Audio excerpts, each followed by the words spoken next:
এর আগে সংস্কার প্রস্তাবের বেশ কিছু বিষয়ে দ্বিমত থাকলেও জাতীয় ঐক্যমত্য কমিশনের সাথে এবারের আলোচনায় প্রায় সব বিষয়ে একমত পোষণ করেছে জাতীয় নাগরিক ঐক্য।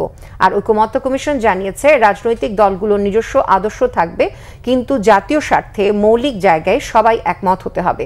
ঐক্যমত্য প্রতিষ্ঠা করা শুধু কমিশনের কাজ নয়। এই বিষয়ে সবাইকে এগিয়ে আসার আহ্বান জানান কমিশনের সহসভাপতি অধ্যাপক আলী রিয়াজ।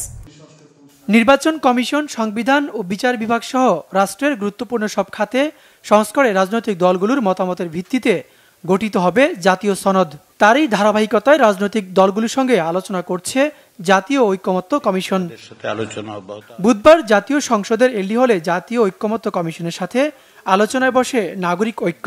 আলোচনা শুরুতে বক্তব্য রাখেন ঐক্যমত্য কমিশনের সহসভাপতি ডক্টর আলী রিয়াজ। বলেন, জাতীয় ঐক্য তৈরিতে রাজনৈতিক দলগুলোকে এগিয়ে আসতে হবে। প্রত্যেকটি রাজনৈতিক দলের আলাদা অবস্থান অবশ্যই থাকবে, কিন্তু তার পাশাপাশি যেটা দরকার, আমাদেরকে সকলকেই একটা কতগুলো মৌলিক জায়গায় আমাদেরকে একমত হতে হবে।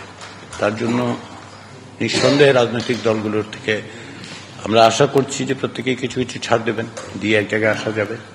কমিশনের সাথে 2 ঘন্টা আলোচনা শেষে নিজেদের সংস্কার প্রস্তাব বিষয়ে কথা বলে নাগরিক ঐক্য। প্রথম দফায় আলোচনার বেশ কিছু বিষয়ে মতপার্থক্য থাকলেও এখন অধিকাংশ বিষয়ে ঐক্যমতে পৌঁছেছে নাগরিক ঐক্য। গত আলোচনার পরে আমরা 118টি বিষয়ে একমত পোষণ করেছি। 38টি বিষয়ে আমরা দ্বিমত করলেও আজকের এই আলোচনার মধ্য দিয়ে আমাদের মতপার্থক্য অনেকখানি নিরসন হয়েছে।